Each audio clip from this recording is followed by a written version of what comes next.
What's up, Bakugan fans? It's D Hart. I'm gonna go through all the Bakugan Pro trading card game Baku-Gear cards in the green Ventus faction. This is a character card, these are the gear cards. Quick recap on how a Baku-Gear works when you're playing this game that is so much fun to play. This is one of the Bakugan on my team. I'll set him down here. I have a gear in my hand, and if I have the 2 energy to pay the cost for this card that's in my hand, I can have 3 copies of each type of gear. I will pay the cost, and I will slide the gear right underneath the Bakugan. And it stays attached to that Bakugan throughout the remainder of the game, adding its stats to the character card stats. So Krakelios Ultra now has 800B instead of 600B. The gears can be negated, they can be countered, so unless something like that happens, the gear stays on. If I had another gear in my hand and wanted to play it on Krakelios, I could pay the cost, 3 energy. I would discard the gear that was on Krakelios and I'd slide under a new one. And now he has different stats, new stats. And before that happened, the text on the card would also resolve. I would get 500B if I had 7 or more energy cards in play. And then that's how they work. Some gears can be attached as a second Baku-Gear, and the text will say that too. So I'm gonna go through all these gears now. We're gonna look at which Ventus Bakugan gear cards are strong and which ones you should look out for to build your decks around. Going in order of cost from cheapest to most expensive, we have Ventus Smashers. It's a common card from Armored Alliance or Armored Elite. 2 energy gives you 200B, 0 damage. So a gear is good if the B power or the damage can equal the cost of the card. So for 1 turn, you get 200B for that 2 energy. If we're talking about cost efficiency, if this gear is in play for 2 turns, you would have gotten 400B, 200 plus 200 for the second turn, for 2 energy. So that becomes 2 energy for 400B. 400 divided by 2 is 1 energy for 200B. And just for comparison, action cards can immediately give us up to, for the 1 energy, 1 for minus 300B, and the ratio can improve based on how good the action card is in all the different factions. So this is what we're comparing it against.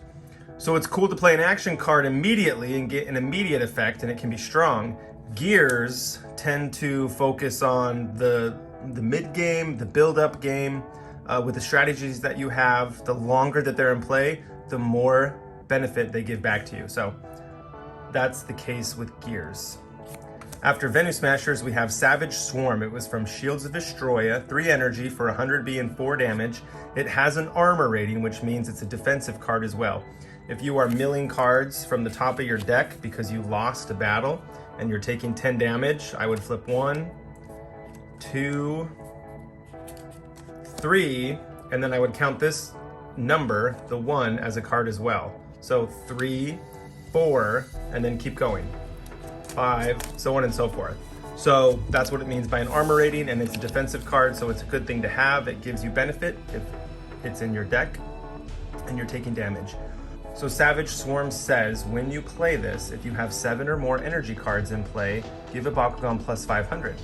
So for that turn, you are getting 3 energy for 600B if you have 7 or more energy cards in play. So this trade-off would be a 1 energy for 200B, which is really, really good for a Baku-Gear, at least for 1 turn.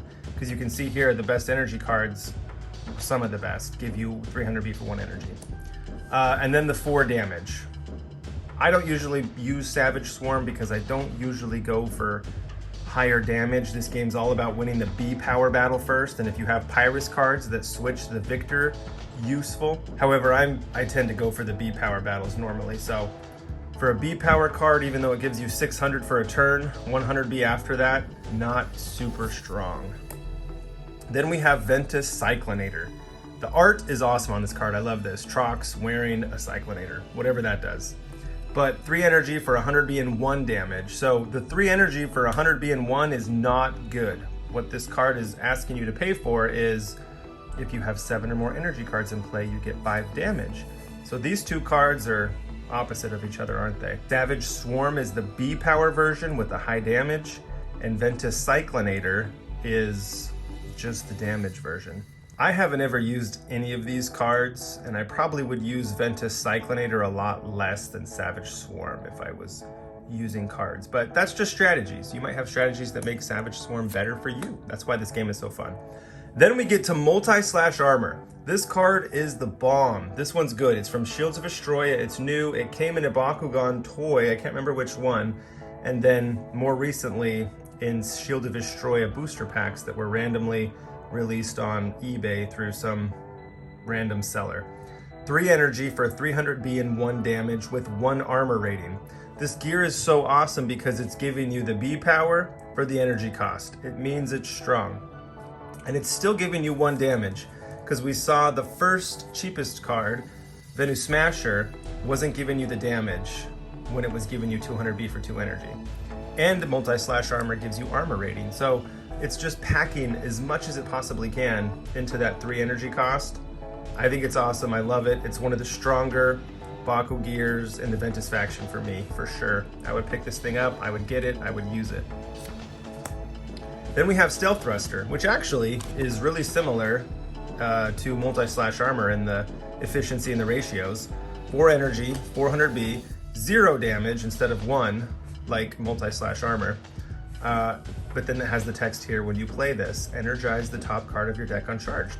So this is a good card for ramp if you're trying to get ahead in energy, if you're working up a deck idea where you have boost, if you have 7 or more energy cards in play, the quicker you can get there, the more benefit you can have in that strategy. So this card is cool. It's Armored Alliance, it was a rare card, and it's totally worth the cost for the B power being the same like that. 4 energy, 400B, so strong card. Then we have Ventornado. And it's also strong. You can see 4 cost for 400B and 2 damage. That's a good, strong, solid gear card. 2 more damage than Stealth Thruster. There's no effect though. And then multi-slash armor. It's almost just as good as multi-slash armor. It doesn't have the armor rating, the number 1 on the side, but you're getting 2 damage instead of 1. These are good cards. Ventus has these good, solid gear cards with these ratios and efficiencies. Then we have Carnivore Claws from Armored Alliance. It's a super rare, 4 cost for 100B and 5 damage, and when you play this, choose a Bakugan to get -5 this turn.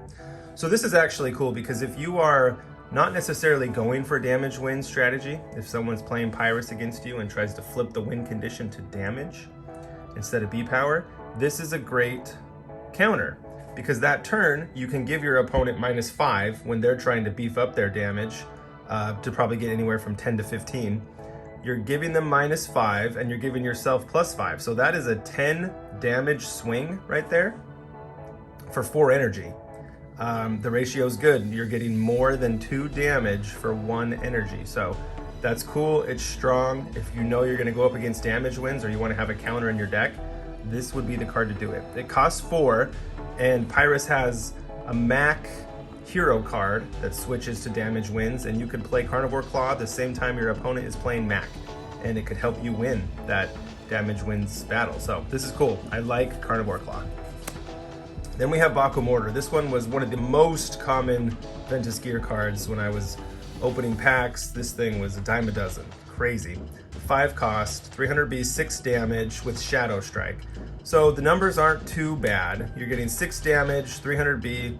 It would have been cool if it was a higher B power, but they probably left the B power low because they're giving you Shadow Strike, which means your statistics on your Bakugan can't be reduced. B power and damage can't be reduced. So this is, in effect, countering a card like this. If someone played Wild Roar on you and was going to give you a -300, if this Baku-Gear was attached to Krakelios, that kind of card, that strategy, that play would not work. They could not reduce your stats. So that's a counter to a Ventus, and some darkest cards have some negative effects. After Baku Mortar, there is the super rare Green Shields card from Fusion Force. It's a 5 cost, 200B, 2 damage, so those stats are terrible, it's really low. But what's cool about this card, and I haven't used it, but I really want to, when you play this, you may play a Baku-Gear, a second Baku-Gear, for free. That's what that symbol means. It means a second Baku-Gear. And the example is right here. Some Baku-Gear usually in the dual faction category of gears, which I'll cover those later, has that symbol. This card can be attached to a character as a second Baku-Gear. So if you play Green Shields and you have one of these guys in your hand, you can play it for free. That's a 4 cost for free in this case. And you just put them on top of each other and you slide it under your Bakugan. So now your Bakugan has crazy beefed up stats. He can have both of these gears on at the same time. So now Krakelios Ultra has 9 damage and 900 B. And it only costs you 5 energy. You gotta wait till the 5th turn or a little bit earlier if you had a core reduction, a gear reduction core. You can play it the 3rd turn and get your Krakelios up really strong. So these are really cool cards. Green Shields and then any type of dual gear card or second Baku-Gear card. After Green Shields, it's Slash Wings. This one's a brand new one with Shields of Astroya booster packs being released. It's a 5 cost common card for 300 B, 3 damage. When you play this, give a Bakugan minus 300. So it's this action card included in the cost. Maybe that's one of the 5 energy. And then the other 4 energy are giving you 300 B and 3 damage. So I guess the efficiency is okay. Comparing that to cards like Multi-Slash or Ventornado, these ones are a little better as far as efficiency for the Baku-Gear and the B power and the stats. But this card is doing 2 cards at once, which can be really efficient in itself. Instead of having to play Wild Roar and Slash Wings, you just play Slash Wings and it takes care of both. So that's why the cost is that way. But normally 5 energy for 300 B and 3 damage is just a little too low. But it's a cool card. And then there's the 7 cost Gaia Rockets, which is such a cool card. It's a super rare from Shields of Astroya. It was in a starter deck that you could buy. I can't remember which one it was. And then recently again, in the booster packs that were released, you could try to pull some more of these. So 7 cost for 700 B and 5 damage, which is awesome. It's huge. It's almost as cool as that Aquos Telekinesis Crown that's 6 cost for 600 B, 6 damage, and 2 armor.